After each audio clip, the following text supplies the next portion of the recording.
for joining us this evening for the GFTU Solidarity Series session on Cuba. This is, for us, a really important series because solidarity is right at the heart of what we do at the General Federation of Trade Unions and right at the heart of our trade union movement. The bonds that bind us together as workers in the workplace extend beyond that nationally and internationally.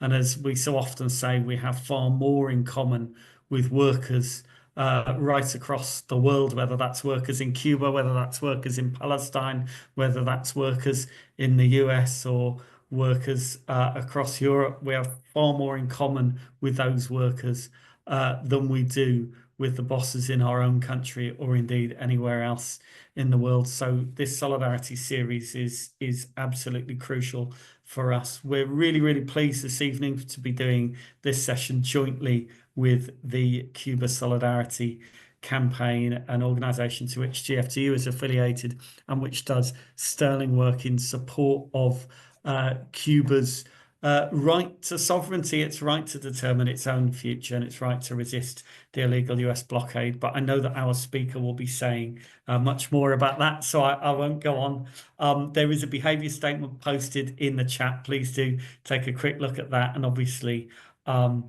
please abide by the terms of the behaviour statement, which is, as you would expect, it's about treating each other with respect. So without further ado, I'd like to introduce this evening's speaker, Kevin Courtney. Really, really pleased that Kevin is able to join us for this session today. Kevin was the Joint General Secretary of the National Education Union during the COVID crisis and the recent strike wave, and in fact was my General Secretary when I was a member of that union. He's now retired, but keeps himself very busy volunteering to help with Trade Union Liaison for Stand Up to Racism and as the chair of the Cuba Solidarity Campaign, which is the capacity in which he's joining us today. So, Kevin, it is wonderful to have you here. We're very pleased that you could join us to talk about the importance of solidarity with Cuba, the history of that, and all the rest of the details. So without further ado, I'm going to hand over to you. You've got 30 minutes or so to tell us about Cuba and the Cuba Solidarity Campaign. Then we'll take questions, discussions from the floor. So Kevin, over to you. The floor is yours. Brilliant. Thank you very much, Gawain. And it's a great pleasure to be here with you. Very pleased to be collaborating with GFTU on their series, talking with activists about what's the situation facing working people worldwide, obviously concentrating on the UK, but looking worldwide. And the way that Gawain was just talking about the need for international solidarity strikes chimes with me. We sometimes talk about offering solidarity to others, and that can sound like offering charity to others. And it isn't offering charity. Offering solidarity is different to that. Implied in solidarity is that we have common cause. When we're taking solidarity, when workers are taking strike action in this country, they're in solidarity with one another. And when we're in solidarity with the people in Cuba, we are seeking to help, but we are also learning a great deal from the people in Cuba, and we're seeing the help that the Cubans give to other people around the world. So it's not charity. Solidarity is slightly different, is significantly different to that. So as Gawain said, after retiring from General Secretary of the NEU, I intend to keep active for as long as I can in my life. And one of the things I'm doing is being chair of the Cuba Solidarity Campaign. I was always a member of the Cuba Solidarity Campaign for a long time, but I'm now chair of that organization. It's a small solidarity organization in this country. I say small, it's got a wide reach. Many trades unions are affiliated. It's very successful in a number of activities that it organizes on an annual basis in this country. But it's not on the scale of the Palestine Solidarity Campaign at the moment. In some senses, that's for a good reason. That, you know, Cuba isn't being invaded by the US. But who knows what comes in the future? The current American administration is seeking to ramp up in every possible way tensions with the Cuban revolution. And I don't know if you've seen just in the last few days, that Marco Rubio, the new Secretary of State, who is the child of Cuban emigres who left Cuba because they didn't like the revolution, he's just announcing measures that apply to every country in the world, which lets Cuban doctors on medical missions go there to help. And he's announcing measures against politicians in those countries that permit Cuban doctors in. It's quite an extraordinary thing to do. The Cuban government, the Cuban people, despite the situation they're in, send doctors around the world to Banda Aceh after the terrible tsunami of 2003, to West Africa after the Ebola outbreaks, around the world during COVID. So the Cubans are, I don't know if people on the call are aware of this, but the Cubans sent medical brigades to Italy during COVID, to Andorra during COVID, to very rich Western nations. They needed help from the Cubans and they accepted help from the Cubans, to Pakistan during the earthquake. Cuba has been sending medical personnel around the world for many years seeking to help out. Marco Rubio now taking a measure to try and prevent that. It's interesting, and I want to come back to why they might do such a thing, why they might take that sort of action against the Cuban people. So that's a very small introduction that I want to come back to what the Trump administration is doing now.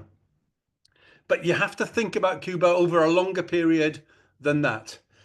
The Americans introduced the Cuban Revolution, was declared successful on the 1st of January 1959.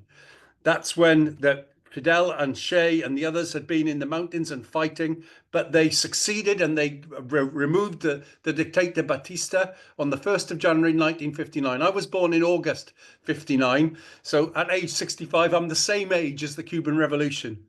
The Americans, and it was Democrat Americans, imposed sanctions on Cuba from 1960. So for almost the entire length of the revolution, this blockade has been running against Cuba. It's an astonishing measure that the Americans have. We call it a blockade. Sometimes it's called an embargo. But an embargo, I think, is properly thought of as one country refusing to trade with another. And there could be reasons why a country might do that. We may agree or not agree with them, but that's an action between one country and another country. That's not what the Americans are doing with Cuba. And I think it's important to understand this. The Americans insist that their rule applies to every country in the world. So no country, as far as the Americans are concerned, are allowed to trade with Cuba. So, for example, as a very small, pertinent example, very recently, I spoke to a meeting in Liverpool, a joint meeting of the Cuba Solidarity Campaign and the Palestine Solidarity Campaign. We had Che Guevara's daughter, Aleida Guevara, come over, and she was talking about all the support the Cubans have given to the Palestinians across decades. And at the end of that meeting, a man came up to talk to me about the fact that he has a friend in Canada. They were about to go on holiday to Cuba together. He had paid her. She was organising the flights. He'd paid her some money via PayPal. And just in the little notes section to himself, he wrote for the Cuba trip. And PayPal came back to him and said, "What is this? Why have you written Cuba in the notes section, which is personal entirely to you? Why have you written Cuba?" Asking questions about that and then saying they would not make that payment. They wouldn't send the money to his friend in Cuba. They sent him documents about trading with the enemy. They said, "You must not send this via any other mechanism." Now, this is astonishing, don't you think? A guy in Britain, in Liverpool, wants to send some money to his friend who lives in Canada, and he is not being permitted because of this American massive overreach that goes on in this situation. Now, that blockade has been running for 60 plus years, as I said. You might think there was an argument. I wouldn't agree with you, but you might think there might have been some justification for that blockade during the period when Cuba was in an alliance with the Soviet Union. So before 1989, when the Berlin Wall came down and the fall of the Soviet Union, Cuba was part of Comecon, the economic system that the Soviet Union organized. Sometimes they had some support from the Soviet Union, and the Soviet Union, the Americans were at loggerheads. So maybe there was some justification. I wouldn't agree with that, but maybe you could think that. But I want you to realize, I want you to think about the fact that since 1989, there has been no Soviet Union. The Cubans have not been in alliance with anybody else in the world. Actually, they've just been a part of the non-aligned movement. They're not in any other military or economic alliances like that. They are absolutely no threat to the American people. They never were, but it's absolutely demonstrable. Since 1989, they haven't been, and that is more than half of the life of the revolution. There has been nothing like that. The Americans have troops around the world.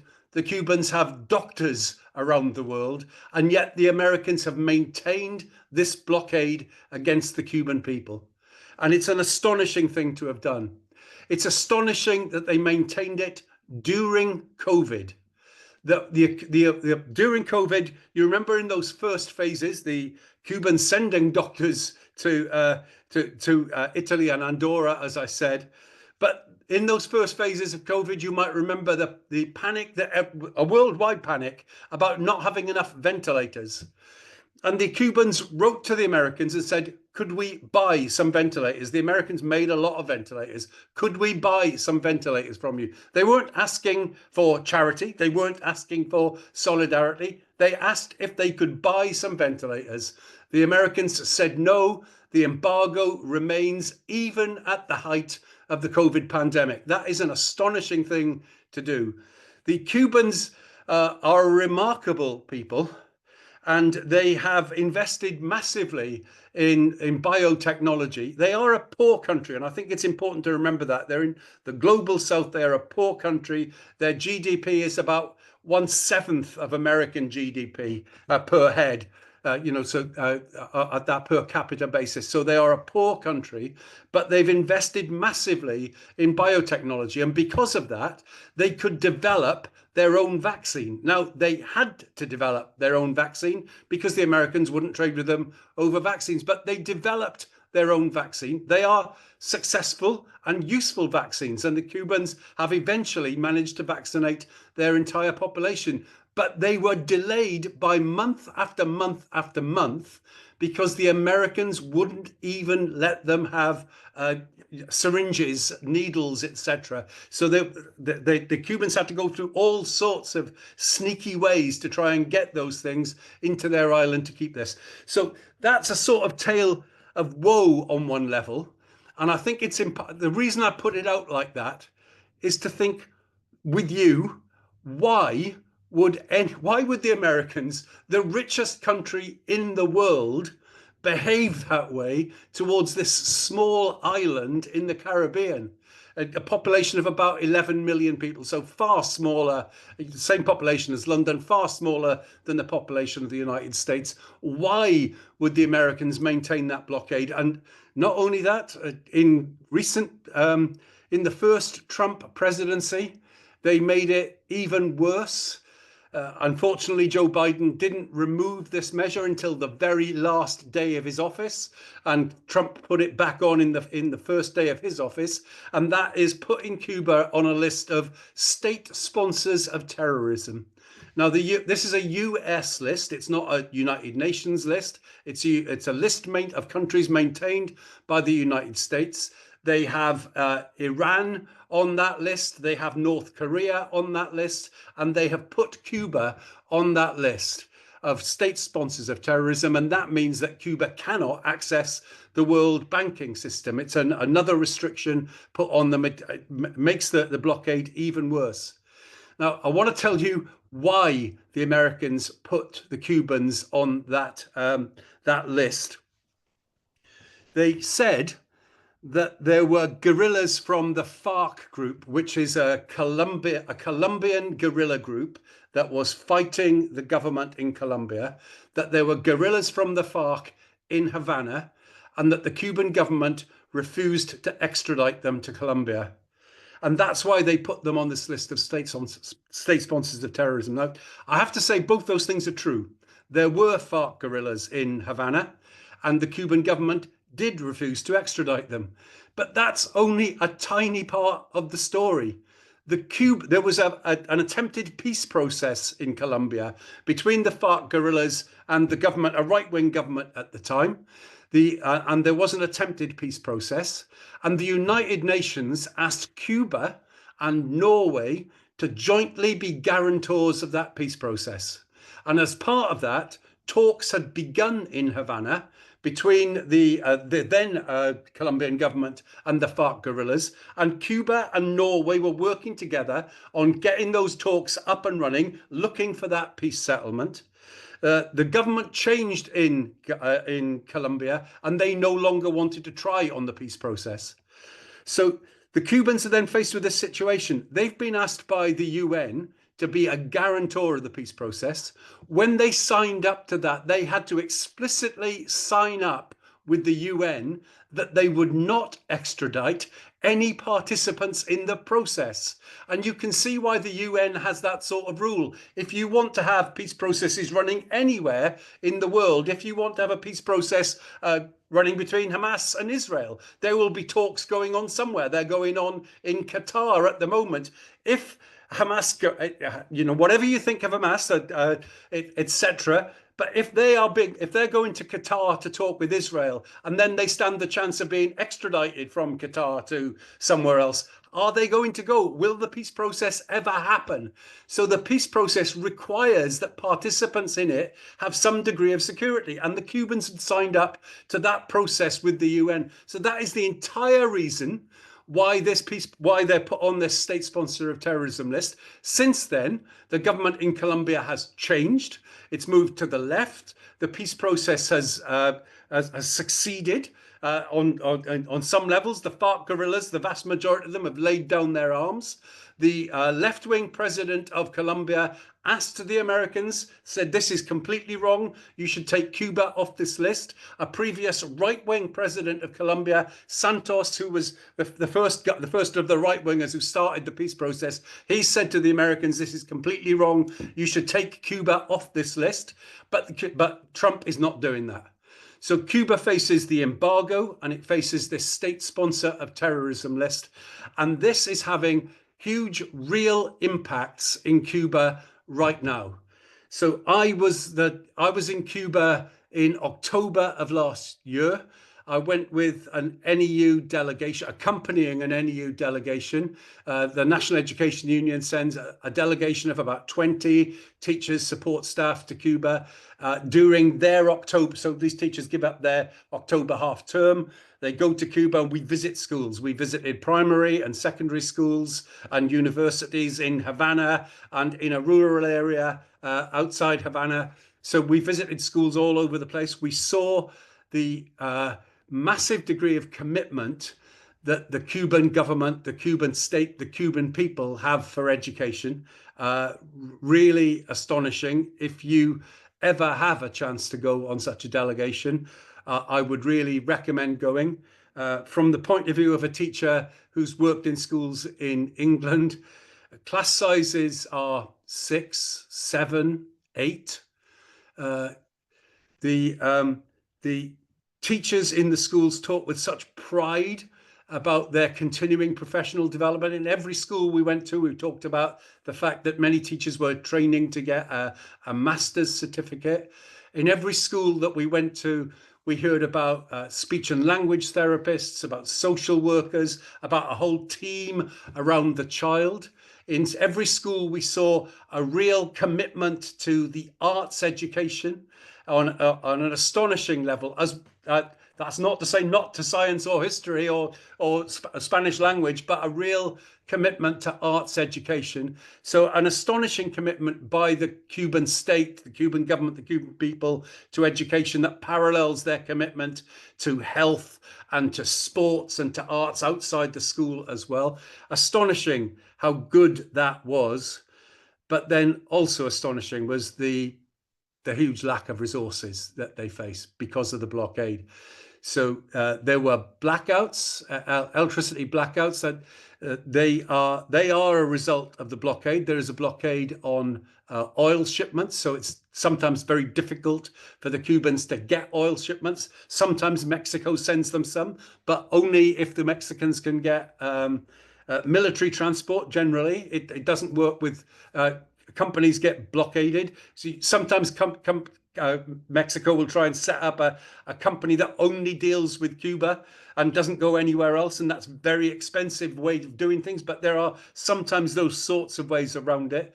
And it's also the case that as well as not being able to get oil, their their um, their generating capacity as the last ones that were put in before 1989. So with the help of the Soviet Union, they obviously had some electricity generating plants in 1959 at the revolution. They'd been renewed a bit, and they'd had some working with the Soviets put in before 1989. But with the end of the Soviet Union, there has been no new electricity generation plants. So they're working with everything they can to keep these old plants going. So we had blackouts. We saw schools with very little resources. We saw them doing everything they can so they were doing artwork with scraps. But still really doing the artwork and still fantastic, you felt, education going on there. We took from the National Education Union, our delegates had got materials that they'd collected in schools from workmates, etc. So we took loads of pens and paper. We took musical instruments that the Cubans use in their schools. We took braille machines. Now, there's a system of schools for the blind and visually handicapped in Cuba, and the Cuban state tries to give every child a braille machine. In this country, with the more modern technologies, and you get the computer will read to you. It's a bit easier when you've got this high tech. The Cubans haven't got that, but they do give every child a braille machine. Children learn to read very effectively with the braille machine. It's not property of the school. The braille machine is the property of the child. They take it through all the stages of their education, including through university. These things that cost about 350 quid, and we took some with us. People had collected money to get these braille machines, and they're very much appreciated when we get to Cuba. And there's another story there about the blockade, because a good number of people had set up GoFundMe pages to raise money to buy these braille machines.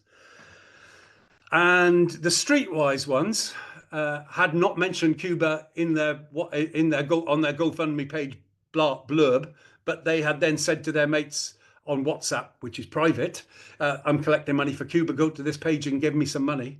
But if you hadn't thought about that, and if you just wrote collecting money for a braille machine to take to as a charitable donation, you could have said it that way rather than solidarity, as a charitable donation to take to a school for the blind in Havana, then you find that GoFundMe or any of those any of those different systems, they will say, we're going to take that page down. We will not let you put for Cuba on a GoFundMe page, which is an astonishing overreach by the Americans into our country. So again, coming back to why this happens, you can see that it's got a huge implication for the Cuban people. But why do the Americans do that when Cuba cannot possibly be said to be a threat to the Americans in any way? And I can only see it as Cuba being an example in the whole of the world that says you don't have to run your economy in the way that all the other neoliberal economies run. Like, you might not agree, or you might, with every aspect of the way the Cuban government and the Cuban state is organized, but they do, and this is freely acknowledged, they have the best education system in Latin and South America. They've had the best health system on a wider basis than that. They've had lower perinatal mortality than in the United States. They've got better education and better health, despite being an incredibly poor country. Like I said, they send doctors around the world. They train Palestinian doctors. There are 250 Palestinian students in Cuba at the moment training as doctors. So there is this huge outreach from Cuba. And that's what I think the Americans don't want. They don't want an example where a country cannot be just a neoliberal, uh, uh, uh, just a neoliberal economy. And I think it's important for the world that we see there are other ways of running an economy. That it's important to have it's good that there is an example of a country that concentrates on the human values of health, education, arts and sports, and follows through on that in a really systematic way. And it's good that that example exists, and I think that's what the Americans don't like. Now, there are many other things to think about with Cuba, and I do think it's worth just talking a bit about the experience that we had. When we send when the NEU sends delegations to Cuba, I wasn't there. I was there from the Cuba Solidarity Campaign. Obviously, I've got a long connection with the NEU, but I was on the delegation from the Cuba Solidarity Campaign rather than from the Union. But the Union encourages its delegates to ask any questions they want to ask on this delegation. And the Union says to them, don't be embarrassed. But if you've heard something that's critical about Cuba and you want to ask about it, then feel free to ask. And it was astonishing, the sort of engagement that we got in the schools. People, in some cases, asked what happens if there's a conflict between the teachers and the school managers? What happens if there's a conflict between, because we were talking to union reps, what happens if there's a conflict between the union and the government? What happens if there's a teacher who's thought to be underperforming? How is that dealt with? And those sorts of questions coming up, and people expecting, not sure what sort of answers they'd get. And what was astonishing to me was the description that the Cubans gave us. And we asked these in a variety of different places. And I mean, I really, these answers were not these questions were not revealed in advance. There wasn't any preparation for these questions. People just took them and answered them as best they could. Sometimes the Cubans found the questions a bit difficult. Some of our people asked questions about Ofsted and what the inspection system was like. And because I don't know how many of you on the call are aware of how much hatred there is in our schools by teachers towards the inspection system. The Cubans just don't have that. It just didn't land with them that they would be such a system. So it was a bit hard for the Cubans to get around them, to get their heads around the question that was being asked. But when we asked about what the relationship was between the union in the school and the management in the school, we were told this. Well, for every 7 union members, 1 delegate is elected, and then there is a governing body of the school that the principal of the school is on, and all the union delegates are on. And that's how they run the school. It's a collaboration between, there is some recognition of expertise in the role of being a principal, of being a manager and managing finances, managing all sorts of things. And there's also a huge recognition of a democratic accountability. When we ask questions about if a teacher was in trouble, this was actually a question that was a bit like the Ofsted question, that people didn't really, you could see they were struggling to understand what that might be. But we eventually got to some, if somebody was really behaving badly, what would happen? And there would be, it would go to a panel. And who would the panel be? Well, they'd be elected by the staff at the school. And it's instead of being up before a panel of management, you're up before a panel of your peers, which in some ways can be more challenging. But it is a real commitment, I think, to democratic involvement in all parts of society.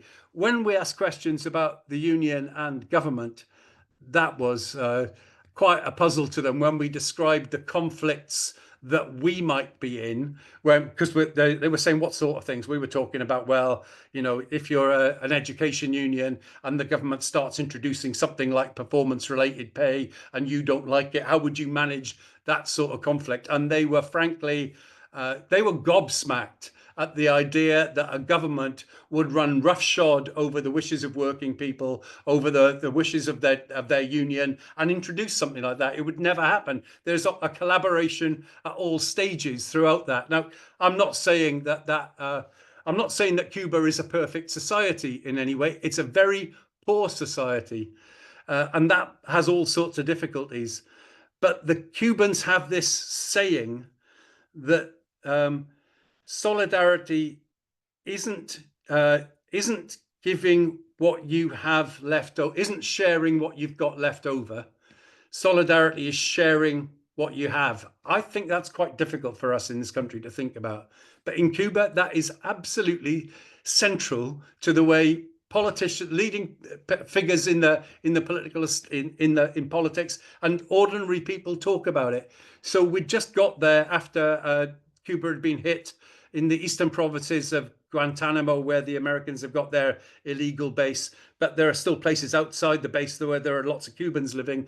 They'd been hit by a hurricane and been a lot of damage. And very unusually for Cuba, a couple of people had died. Usually, Cuba does get hit very hard by hurricanes, but has an extremely strong system of telling people when the hurricanes are coming, of putting people up. People put one another up in different house. You know, you go to another village and you're put up by people, and so and then people go back and help you rebuild your house. So normally there aren't deaths. This time there were deaths in Guantanamo. 7 people, I think, died in the Guant. So it was a very unusual situation, a very strong hurricane. But the whole society was talking about the idea that solidarity is sharing what you have. And there were loads of shipments going across the island to the people of Guantanamo to help them in that situation.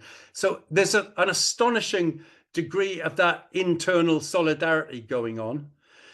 You can feel that there are some people in Cuba who are starting to be concerned about the situation, and 300,000 people left the island last year.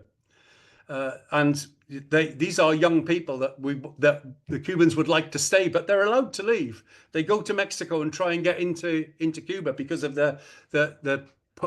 because of how difficult it can be. So they're facing those challenges. But the sense that you get from the teachers, the principals, the others that we met, for the people from the union, the people from the organizations of the committees for the defense of the revolution, lots of sort of social structures that exist in Cuba. The message that you got from everyone is, we're not going away. We aren't giving up.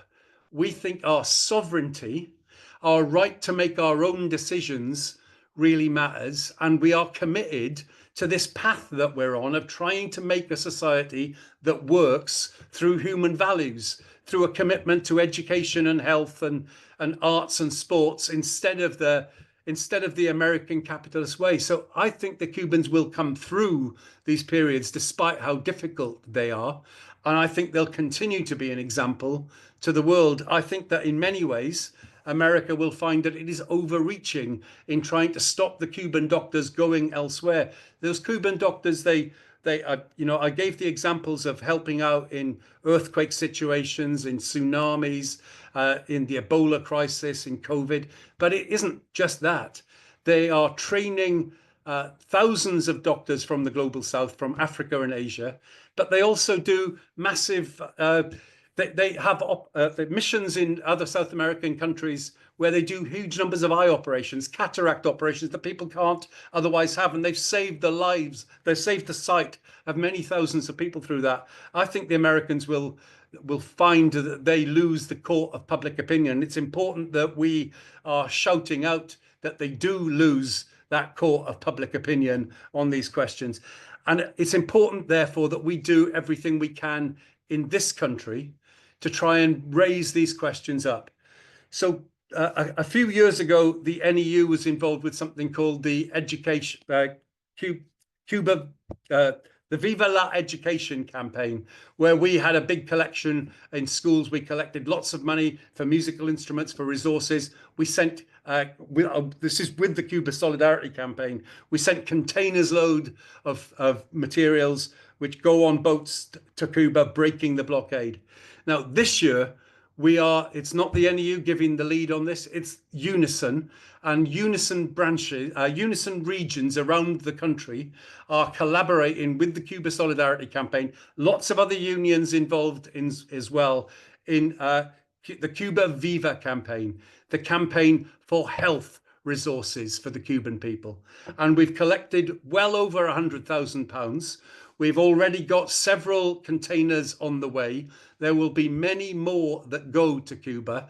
And it's a chance to reach out to people to say, you may have heard something about the Cuban health system. You may have heard how good it is. And you'd be absolutely right. If you were in Cuba on holiday and you felt ill, you'd be very pleased to be in the Cuban health system.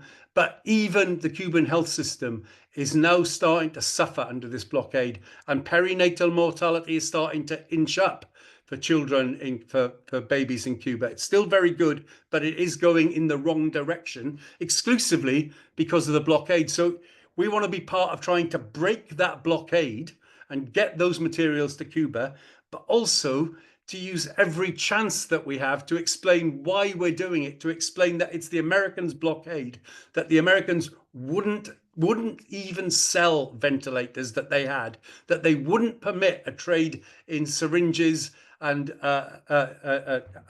syringes, etc., during the COVID pandemic. So that cruelty is quite astonishing. And it's important, I think, that we help to break through in every way that we can. Because, like I said, from what I saw in Cuba when I was there, you see a society that is working hard to make these things happen, to have a commitment to those human values, that has got a commitment to a democracy at work in the ways that I described, that is, I think, to be entirely admired. And it is entirely different to the way the Americans think that we should run the world. Now, the Americans, up until this point, have relied on this phrase under Joe Biden and the Democrats. Trump, you can see, moving away from it. But Biden and the Democrats used to talk about an international rules-based order. And I've got to tell you that although of course I'm no friend of Donald Trump, and he's moving away from all of that and just saying America first, America first, America first. But the international rules-based order was also a bit of a sham, because the Cuban blockade has been voted down more than 35 times at the United Nations. The Cubans have been bringing annual votes for a considerable period. The last vote was while I was in Cuba last October. I think it was the first day of November. We were there for that week. And all of the Cuban people were looking at the UN vote. They were looking to see what the vote would be this year at the United Nations.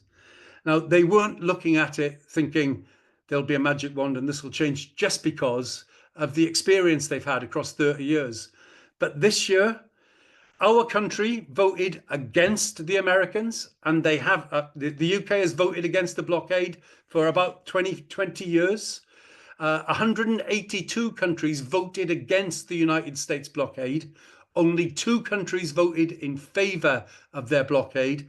That was the United States and Israel. Nobody else supported them. Even Ukraine, who was so dependent on the US's aid, cast no vote. They deliberately didn't cast a vote. Nobody supports the US's blockade apart from them and Israel. Sometimes they might get the Virgin Islands or another very small state to vote with them, but it's down at that level all the time.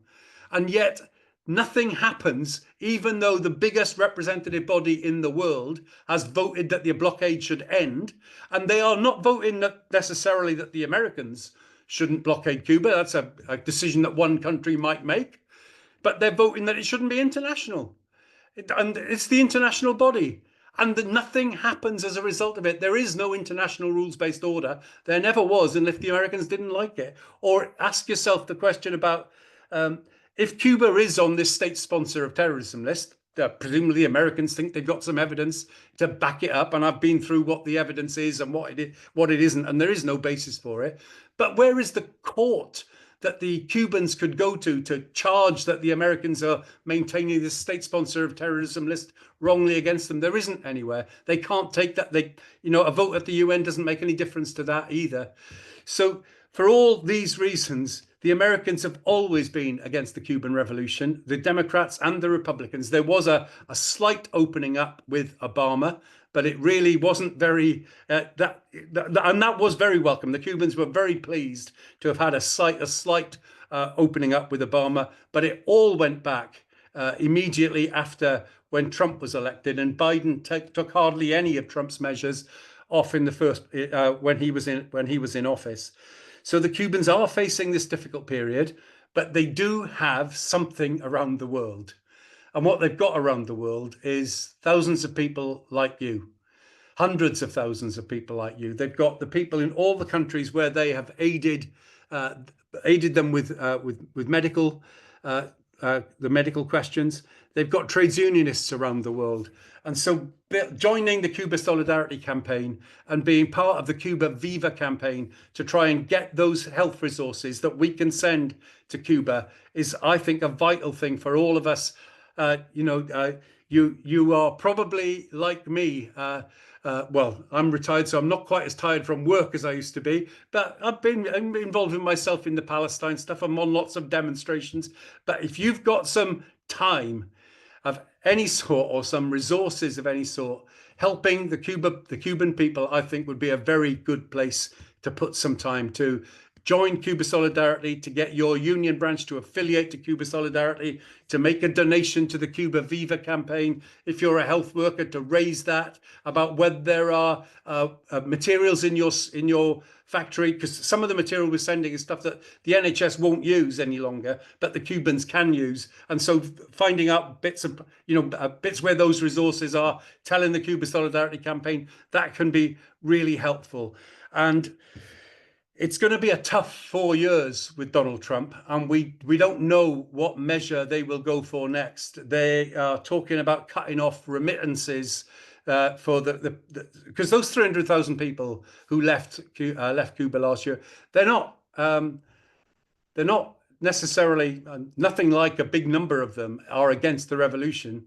They just want to set they're facing poverty, and they want to have a bit more income in their lives, and they send some of that back to Cuba through remittances if they manage to get into the US or anywhere else and get a job. And the Americans are seeking to cut that off as well. So there are lots of attacks to come, but a principled people who are fighting back against that, and who, I think this is important, whether I think there are lots of different levels on which you can support the Cuban people, lots of different reasons for which you do it.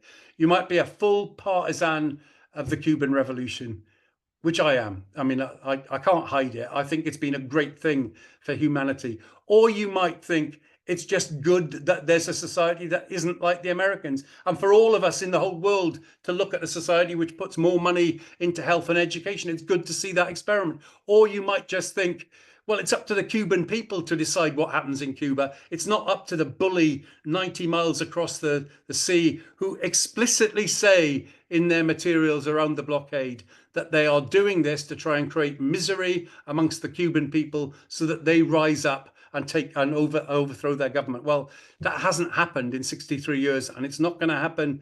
It's not going to happen in the next 4 years. It's not going to happen at all. The Cuban people are still in love with their revolution. They want the Americans off their back, but they want that independence, and they want their commitment to health and education, arts and sports, and human values to be maintained. And we have to support them in that. So whether you want to do it as a partisan of the revolution, because you think there should be a different example, or just because the Cuban people shouldn't be bullied into changing their society by the Americans, you can support the Cuban Solidarity Campaign, the Cuba Viva campaign on any of those principles. And if you can find a way of getting your union to be a bit more involved, your branch to affiliate, your national union to affiliate, to give some money to the Cuba Viva campaign, to invite a speaker from the Cuba Solidarity campaign, to invite a speaker maybe from your sister union in Cuba to come and speak to your national executive, your national conference. All of those are very worthwhile things to do, creating some genuine solidarity. And just to go back to where I was, I think I was starting at the beginning, that solidarity isn't charity, it's learning from one another. And I think lots of the delegates from the NEU, I know that lots of the delegates who were on the delegation with me from the NEU have come back inspired by what they've seen in Cuban schools, the democracy at work, but also some of the bits about how they teach children with special educational needs. People have come back thinking, I have learned something from this, and I want to try and put it in practice in my school in this country. And people have come back and trying to build links between their school and schools in Cuba. So it's a learning process from both sides. We want to support the Cubans so they can send their medical brigades and support other people around the world.